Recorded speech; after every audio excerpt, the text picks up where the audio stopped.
Lawyers of Reddit. What is the dumbest thing your client has done to ruin a case? Story 1. I was on a jury where the defendant showed up in court day 1 wearing the same exact outfit as the unknown suspect in the video of the crime. It took only a few seconds before the judge immediately called a stoppage. All lawyers went into the back with the judge, and they came out like 7 minutes later as announced the defendant had taken the plea deal, while Story 2 client was being sued and didn't like the opposing counsel or the judge, so he left the court a bunch of voicemails so profane that he was subject to a criminal contempt of court hearing. Story 3, with the utmost certainty in his voice, he yelled at the arresting officer that it's not domestic violence, I'm on public property. You could tell from his face he really thought he had the cop over a barrel on this one. But Story 4, not my client, but the petitioner attorney's client. The man claimed workers' compensation and threw the kitchen sink at us, meaning he basically listed just over half of his body parts on the claim petition, stating that he injured each one he was full of, and my firm knew it. Anyways, we were going to trial, and the day before we ran one more social media search. This absolute moron posted a video of him winning a breakdance competition that was only a few months after the alleged work incident. Never saw a quicker dismissal in my life. Story 5, not an attorney, but one client of ours baffles me to this day. He had multiple cases, including aggravated battery and drug possession. At the insistence of dude's family, we moved heaven and earth getting him a bond so that he could get out of jail and live with said family until the case was over. The whole process took weeks. Less than a day after getting out, he was caught stealing 16 worth of batteries from Target. Bond revoked. To be fair, the line between stupidity and compulsion is blurred with this one. Edit for anyone who's curious. We immediately ordered a psych eval for him. He was found competent, but it also confirmed what he had: mental health issues, the AG. That charge ended up being dropped, and he took a plea for time served. Story 6, my wife's lawyer bans all clients from using social media after he lost a big case. Wrongful death lawsuit where a man's wife was killed. Easy money. They were about to settle until the other side found his pictures online from club a week after his wife died, getting wearing a shirt that said, "I love MILFs." Apparently, they didn't think he had much pain and suffering anymore. Not in the U.S., but the judge asked if the defendant was remorseful. If you show regrets, you can have some leniency. No, the guy didn't understand the question, and when he doesn't, he just usually says no. Story 7, client added 9 years to a short sentence. He got like a year or 2 for being involved in a drag race that the other guy crashed and severely injured someone else. Then towards the end of his short prison term, he tried to escape, got 9 more years for prison escape. He became friends with John Lennon's killer in New York prison, which was interesting. Story 8, not a lawyer. Heard this story from a guy I used to work with. His brother-in-law got injured at work and was suing for a hefty sum. Case was pretty much open and shut. All the evidence was in the BIL's favor. Until the BIL started talking, they asked him to tell them about the day of the accident. BIL started out fine until he gets to the where he approached the piece of equipment that injured him. He tell everyone that there was a note on it stating that it was out of order. BIL then says that he discarded the note and started up the piece of malfunctioning equipment as he had a job to get done. That easy win was discarded faster than that out of order sign. Story 9, the worst ones are the ones who think they're smarter than they are. When it comes time for depositions, broad sweeping statements of how I would never allow discrimination in my office and how I'm 100% sure I never said that are a great way to destroy your own credibility. Set yourself up to get eviscerated by opposing counsel and ultimately turn a nuisance value bullshit case into something worth 6 figures. Moral of the story, if you're going to ignore the entire day of deposition prep I did with you, just so you can protect your own fragile ego on the record, at least do me the courtesy of telling me to off ahead of time. Story 10, I had an instructor who was a prosecutor. He called a witness who had seen the whole thing and had an interest in seeing the defendant punished. Slam dunk case. She thought she was on TV. She overacted every word, completely embellished the retelling of the events, didn't lie, but she was the center of her version of events. He said you could see the faces of the jury members sour minute on minute. He lost the case. Story 11, I was defending a client who was accused of trademark infringement. Thought he knew better than the IP attorney assigned to his case me, and so went on his company's website to defend himself by basically confessing to what he did and claiming it wasn't against the law, and the trademark owner was a woke baby who needed to either learn the law or get back in the kitchen and make her husband a sandwich. I wish I could say I was joking. I was one email away from negotiating a settlement that would have allowed the continued use of the complainant's mark with limited restrictions and a very nominal fee. Little to say, she saw his website, told us to go ourselves, and dragged it before a judge. My client lost big. His lack of self-control cost him thousands of dollars. Story 12, not an attorney. Worked in a firm, workers' compensation claim. Guy falls down at work and claims he injured many different body parts, shoulder, knees, back. We tell him to stay off social media. No problem. He doesn't use social media. At trial, he tells the judge he used to be a spin class instructor, but since the accident, he cannot teach classes anymore. Welp, turns out he continued to teach these classes after his injury. This was proved by the hours of surveillance the insurance company did, showing him teaching and vigorously riding in spin class. How did the insurance company know he was still an active instructor? The guy posted his full teaching schedule on his FB page. His potentially very lucrative claim was quickly changed to a fraud claim against him. Story 13, not me, but a colleague, a wealthy client's son, got picked up for drug dealing at a local music festival. The client bailed him out and then had his whole fancy law firm defend his son. The son shambled into the courtroom, stoned off his, and loudly attempted to buy drugs off the bailiff. There wasn't a lot the lawyers could do after that. Story 14, client was part of a group of active pedophiles. One of the others killed the boy, while several were involved with physically abusing him. Our guy's defense was that he was just a voyeur, so although he was there, he was not involved in the actual murder. He was on bail the whole time, including the trial, up to when he decided to change his story and say instead that he hadn't been there. His sister gave evidence that had come home that night covered in blood. He got a long time. Story 15, paralegal. Once had a convicted criminal explain to me how their murder charge should be overturned because the victim didn't die at the scene of the crime. The victim died at the hospital, therefore the defendant couldn't be charged with anything more than attempted murder. Story 16 recently was in court, and apparently part of the requirements of this guy was that he not talk to his family. He called his mother on Mother's Day. The judge said, your mother seems to care about your freedom as little as you do. Put the cuffs on him. Edit. I don't know the perimeters of this case. I was just a bystander in court. The lawyer, in sweats mind you, said, oh judge, I told her can't fix stupid. It was wild to watch. Story 17, not a lawyer, but I was in a courtroom watching injunctions, restraining orders play out. One case the woman was there, but the man was in prison, so he was calling in. After deciding on agreement, the guy asked if he could make a statement. At the end of his statement, he said, and tell the woman to go herself. He got an additional 6 months of prison. The guy asked to make another statement after getting a tongue lashing from the judge, and he did it again, telling her to go herself, and got another 6 months. Imagine losing a year of your life because you couldn't shut up for 5 minutes. Story 18, but I used to review disability claims, so I often worked with clients who had lawyers. A man whose attorney had instructed him to not speak with us directly, a very smart, very basic recommendation, called me up to rant, angrily, that his lawyer was wrong. He could shop for groceries and mow the lawn and do all sorts of housework just fine. Thank you. Now, I'd seen this man's medical records. There's no way he was doing all of this without difficulty. So I probe a little further. He could shop for groceries as long as he used a mobility scooter and had his wife carry things in the house. He could mow the lawn if he used a riding mower and took a lengthy break every 10 minutes or so. He could do housework which was limited to wiping down counters and folding, but not carrying laundry. I called his attorney and gave him a quick update as soon as he and I hung up.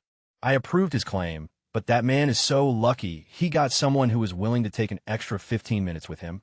Story 19, around 1990, there was a guy on trial for armed robbery. He pled not guilty. A witness on the stand identified the defendant. The defendant jumped to his feet and roared, I should have blown your head off when I had the chance. Pause. Thinks, adds, if I had been the one who robbed you. Story 20, friend of mine used to be a latent print analyst, going to get prints of suspect arrested for breaking into a home to rob it. While she's getting the ink and paper set up, suspect shouts, what do you need the prints for? She looked right at me when I kicked in the door. Story 21, a.m. criminal defense lawyer. Client arrested on DUI. Client lived in small town. He and his wife would drive to the one bar in town, drink, then walk to their houseboat after a night at the bar 14 miles away. He and wife know everyone in the bar. Another patron they know gets blasted. Bar owner says she can't stay. Client and wife walk her to his car to stay there until ride comes. Client gets her in back seat of the SUV. Client is drunk, drops keys on the way to front seat, opens now unlocked front door, turns on car lights to see he walked around the front from rear passenger. Cops are waiting to see if people leave bar drunk. Sees lights, says he saw driving, immediately rolled up, arrest client. Client is prior DUI from 12-ish years before. Judge agreed that it wouldn't come in. Jury wouldn't hear it unless he opened the door.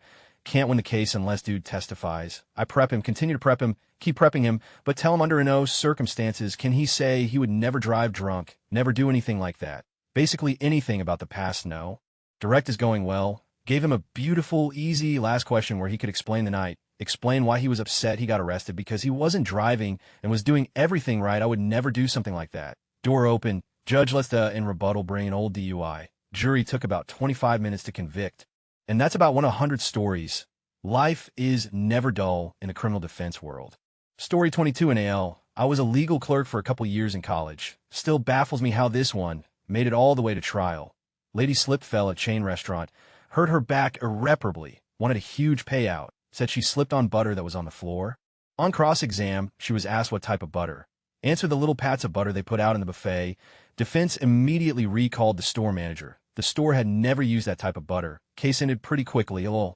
Story 23, am not a lawyer. This isn't my story, but the lawyer who handled my business stuff in a legal dispute is a federal judge. Before he became a judge, he was a lawyer for divorces and civil stuff. A wealthy male client filed for divorce. There's a prenup. It's pretty ironclad. It discusses the distribution of wealth. The alimony, if any, is laid out at X amount, increasing yearly based on inflation.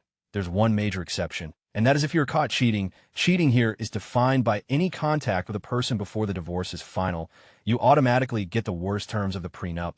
In the woman's case, if she cheats, she gets zero alimony and a one-time payment of $100K. In the man's case, if he cheats, he loses the main family home, all cars that are not his daily driver, and 14 of his business. A buyout option is available, but doesn't matter to this story. Lawyer gets to court and meets with his client in a conference room. And client is beaming.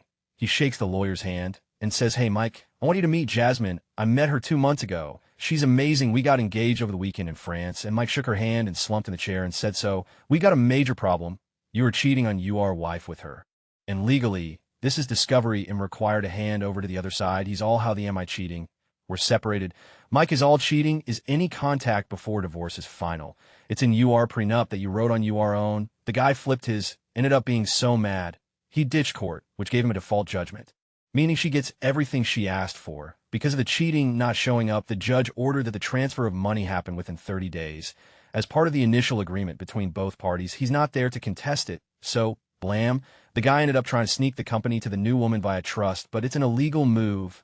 He also tried to hide the money with her by giving her $1 million in cash, a bank transfer. But the judge stopped that once G found out and required the woman to repay the money since she was given notice also. He fought for years and ended up losing money, time, energy, his business house, 6 to 7 cars, and his new wife.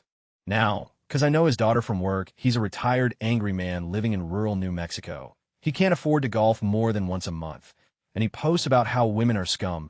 Next morning edit, I certainly didn't expect this to blow up.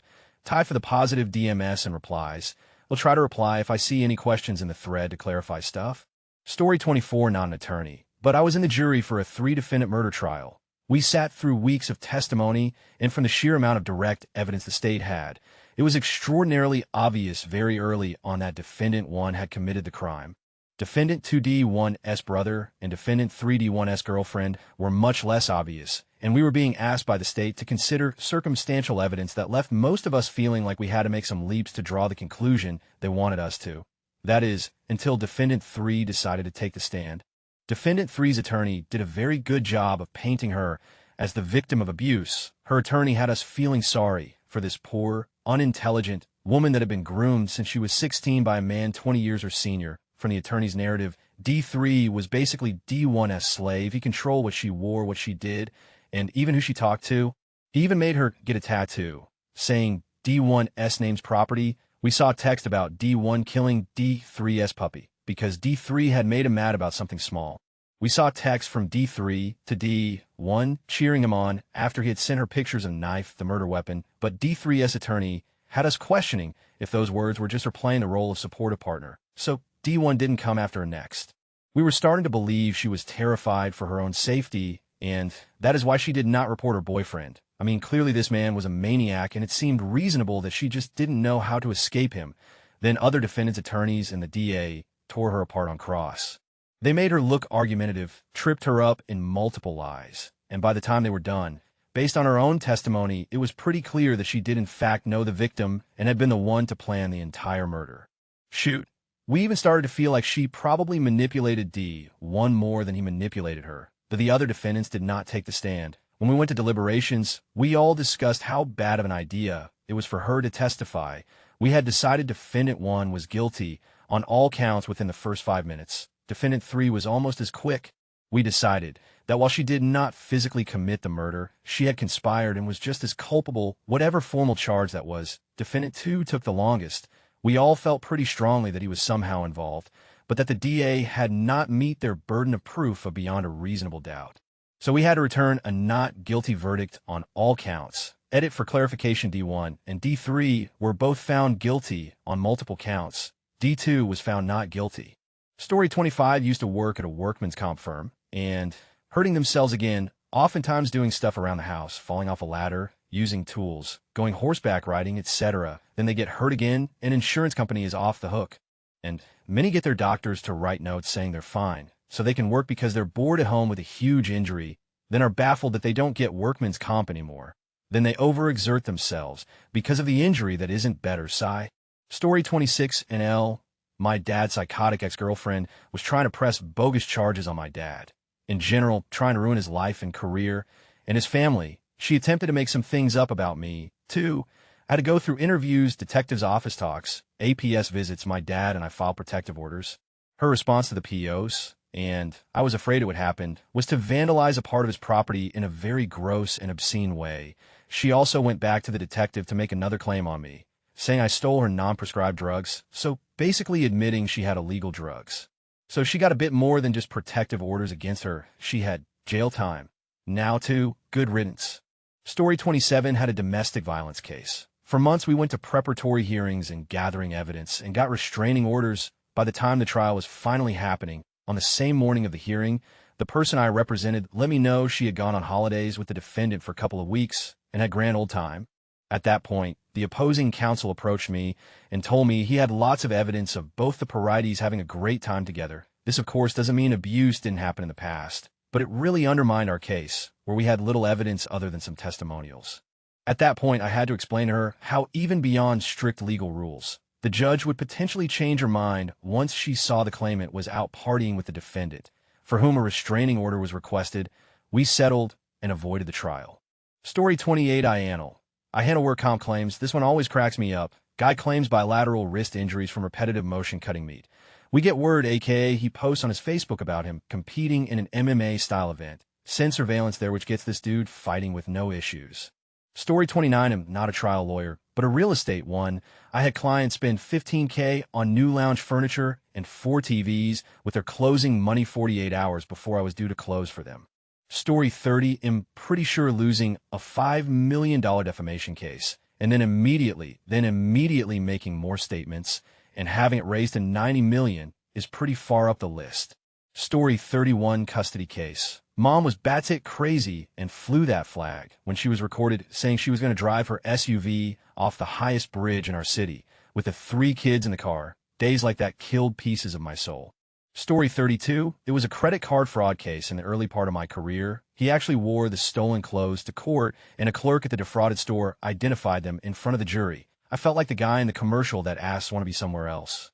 Story 33 in AL, but my uncle used to be a prison manager at the local prison in the area of NZ, where I grew up. They had court hearings when the prisoners had done something against the rules, etc. They'd go before a couple of the prison workers and explain, kind of like an internal hearing, I guess. Uncle was the judge for a lot of these. One dude had been found with a cell phone, denied up and down that it was his, didn't know where it came from, blah, blah, blah. Uncle asked him several times if he wanted to own up. Guy absolutely insisted it wasn't his uncle. Well, someone's wasted $100 on a phone. Then prisoner, fuck off, I paid $600 for that. Uncle, ha ha ha ha, missed his work stories. Story 34 client returns to court drunk after lunch and adjournment, falls asleep, and his head drops right into the side of the witness box, whereupon he proceeds to snore loudly. Story 35 client charged with DUI, forced by police to give a urine sample on the side of a very busy interstate highway. Any sympathy the jury may have had for the defendant was lost, however, when he fell asleep during the playing of the video of the traffic stop. He had been out all night partying the night before trial. He was found guilty. Then he lied to the judge about what would be in his system during a drug test, and his sentence was doubled. Story 36, I have 2 stories that come to mind. One, a colleague of mine was representing an arsonist many years ago that had allegedly set quite a large fire that burned some public land due to the cost of the damage. It was a felony during the state's case in chief. He began touching himself. Recess had to be called. Funnily enough, that helped him in punishment phase since there was clearly a mental component there, but still big oof. And I don't know if what had been shown up to that point would have gotten a guilty. Second was one of mine again. Many years ago, I had gotten a guy a pretty great deal on a serious theft charge. Prior to it being entered, he ended up picked up by the sheriff's office for violating conditions of bond. How did he violate? The sheriff alleged that he used the banking information of a sheriff's office to pass fake checks. This meant that in the new charge, the sheriff's office was the victim. Needless to say, the deal vanished.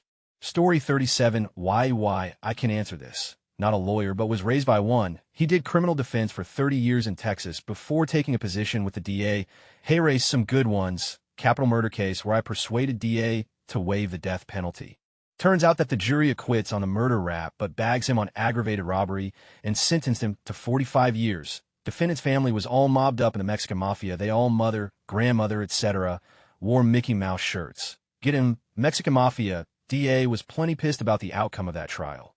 I got the better of him on that one. Defendant's name was an interesting case because halfway through the trial, the defendant's brother takes the stand and confesses to the murder. I didn't see that coming. Turns out that the defendant and the brother cooked this all up before trial without my knowledge, of course.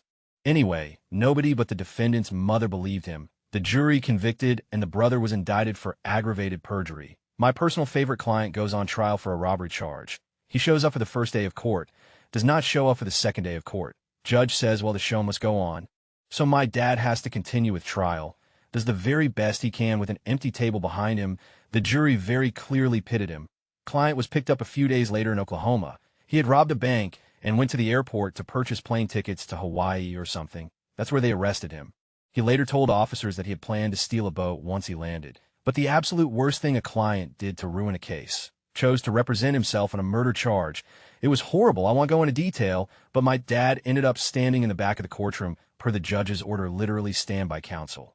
Client was absolutely batshit insane, but still it was bad. Jury gave him life. Appellate court overturned and remanded for a new trial. Client wisely opted for representation for entire trial, got 40 years that time. Story 38, she was doing magnet therapy with a therapist 5 hours away by phone. The therapist had the magnets. My client would hold the phone up to various parts of her body that needed the magnetic energy to help it heal. For $2,000 a month, she never told me about this in the dozens of hours we prepared by talking everything through. I learned during the other side's crossover. I never been tempted to head desk in court before. Story 39, my mother was in court as a witness in a case of criminal harassment between two of our neighbors. We basically knew that the case was ridiculous and a sham. The accused neighbor was totally innocent and was being falsely accused by the local troublemakers, who kept on provoking him and who then wanted to be able to sue him for easy money. Anyway, by pure coincidence, the defendant was secular Jewish, just like my parents.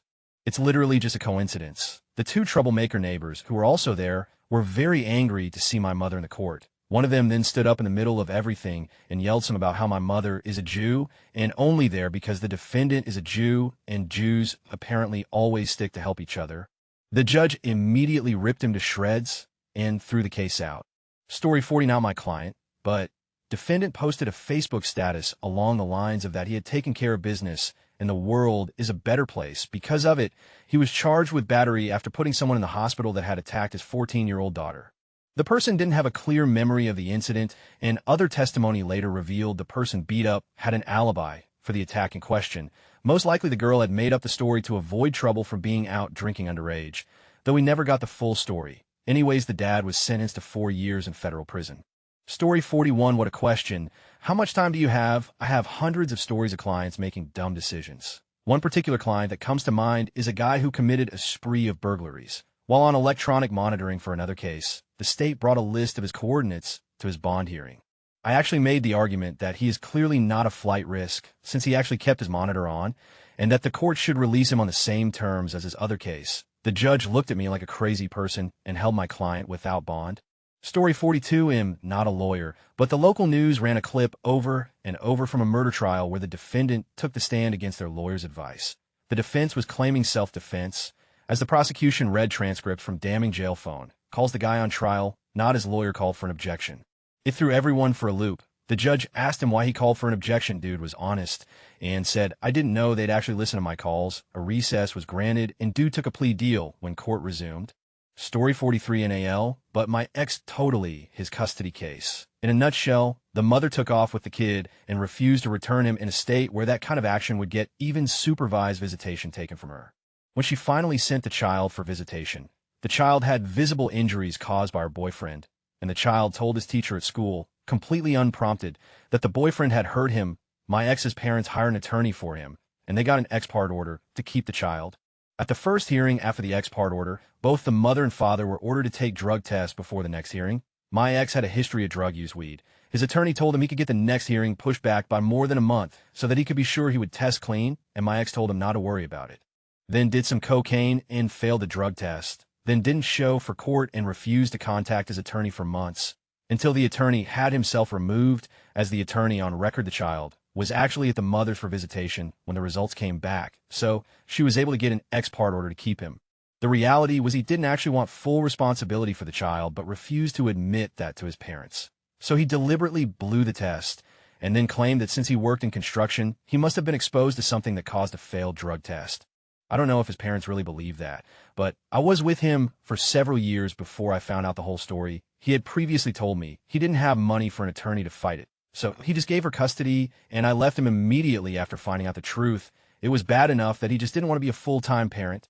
But to do that in a situation when you know your child is being abused, needless to say, it was one of the things that helped me figure out he was a sociopath.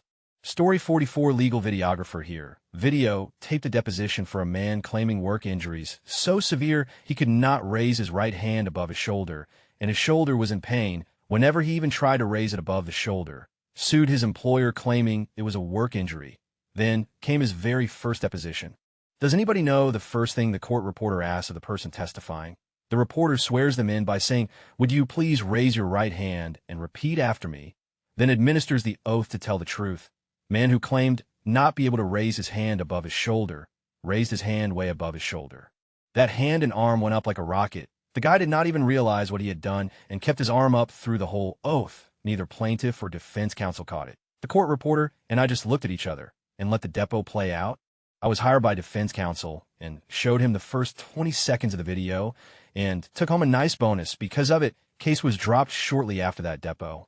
Story 45 company wanted to save money on a federal patent infringement case and hired a family lawyer from the Yellow Pages. Lawyer was sanctioned by the court after missing multiple deadlines, screwing up discovery, basically failing. Why? Because he didn't know how to take such a case. Client lost the case. Story 46, not a lawyer, but I know a cop who went to report a guy being mugged. What did he steal? $275 in cash and about 30 10 deals of crack and heroin. Really? It was that did it. Known him years, and he's a rival cop. Writes statement detailing what happened and what was stolen. Sign here if that's all absolutely correct and exactly what happened and was stolen. Guy signs cheers. You're under arrest for being concerned in the supply of Class A drugs. The cop prosecuted the caller for possession with intent to supply and the guy that robbed him for robbery and possession with intent to supply. Story 47, I am a lawyer. I was cross-examining a slip and fall plaintiff on the stand in trial after like 2 years of litigation. We were going over some pictures he took when he let slip that the picture of the two signs was missing. I grilled him on what he meant until the judge chastised me for trying to conduct discovery during trial, which is supposedly not allowed. He had clearly concealed evidence, though. We took a break for the day, and the next day, he came back with the photo in question, which showed that he had walked squarely between two wet floor signs to go down the Kroger aisle that he immediately slipped and fell in. He did not recover any money in that one, despite the horrific defense venue. The judge who jumped all over me for exploring obvious evidence tampering was later appointed to the federal bench here in Atlanta. Story 48 briefly, he had to testify that doing X thing would not cost him a lot of money. The judge asked him how much money would it cost for him, and he said an amount which was not too much for him because he was rich, but it was a lot compared to what everybody in the courtroom was making. Other case the day before the court, I tell him exactly what he is going to answer to certain questions. I specifically tell him to answer X when asked. Time comes, judge asks, he completely loses it. He gets a panic attack. He can't even speak a single word. He just looks at the judge with a 1,000-yard stare. Disaster. Story 49, one of my bail lawyers, there were 3 at one point, was described as incompetent and failing to provide adequate counsel by his former client, on death row, for failing to get an innocent verdict. The problem was that the client, since executed, went to his local bar immediately after committing the murder at a local grocery store in broad daylight, and proceeded to brag for hours how Head killed the victim, in very specific detail. Also, there were something more than a dozen eyewitnesses. Story 50 in AL, but watched as a girl in her early 20s giggled her way through sentencing on a petty theft charge. Instead of the same 30-day suspended sentence her remorseful-looking co-defendant received, she got 90 days in county jail. She wasn't giggling after that.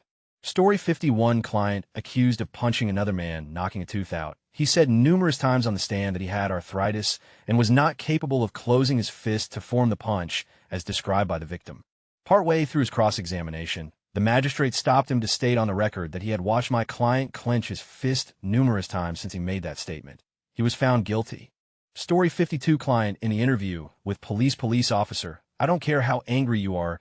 You can't go around threatening to kill a 5-year-old. Client, I didn't threaten to kill her. I threatened her mother. He thought there was some sort of distinction there. We took a plea deal.